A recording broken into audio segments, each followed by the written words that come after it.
Imagine sending your child off to a place where they're supposed to always feel protected and safe. Now imagine sending them there and for you to never see them again. Schools are supposed to be a safe environment for children. It's a place where they can come to learn and to grow, not to have their lives taken from them way before their time. Lives were taken way too early from some of the students and the staff of Sandy Hook Elementary School. On December 14th, it will have been the 2-year anniversary since this tragic and shocking event unfolded. This day involved heroes, heartbreak, and hundreds of questions. Heroes arose from the devastation. A teacher of 15 students, Caitlin, barricaded herself along with her students in a bathroom. Caitlin has started the nonprofit organization Classes for Classes to encourage acts of kindness in classrooms. One of the heroes that was killed was Victoria Soto. Victoria shielded her students from the gunman and tried to hide most of them from being shot. These heroes need to forever be remembered and used as an example of how our society needs to always stick together.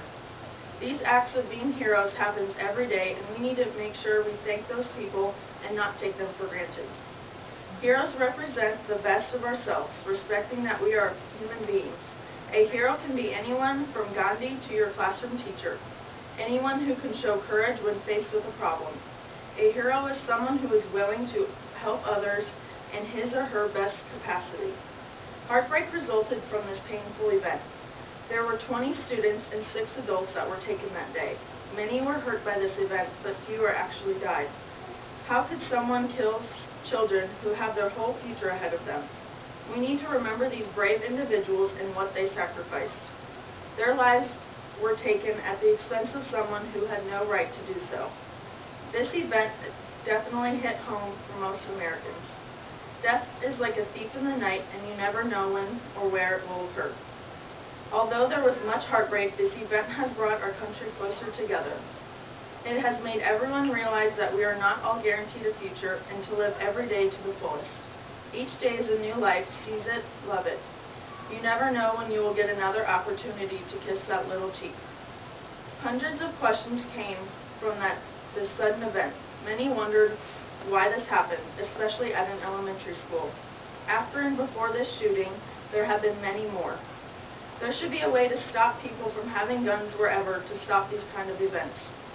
We need to use these questions to better the future for our schools and for the children that attend them.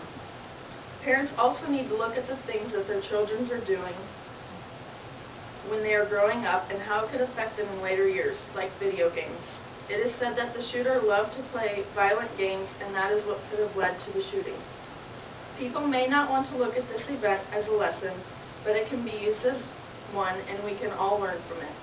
These hundreds of questions asked have really helped us all realize that we are all vulnerable wherever we are, and that changes may need to be made so that we all do stay safe. These children and these adults need to always be remembered, and this needs to be something to learn from, to make schools safer. Schools need to always be a safe haven for children, especially since school is sometimes a getaway for students if their home life is not ideal. We gather here in memory of 20 beautiful children and 6 remarkable adults. They lost their lives in a school that could have been any school, in a quiet town full of good and decent people that could be any town in America. It is these kind of events that shape and change our society and our country as a whole.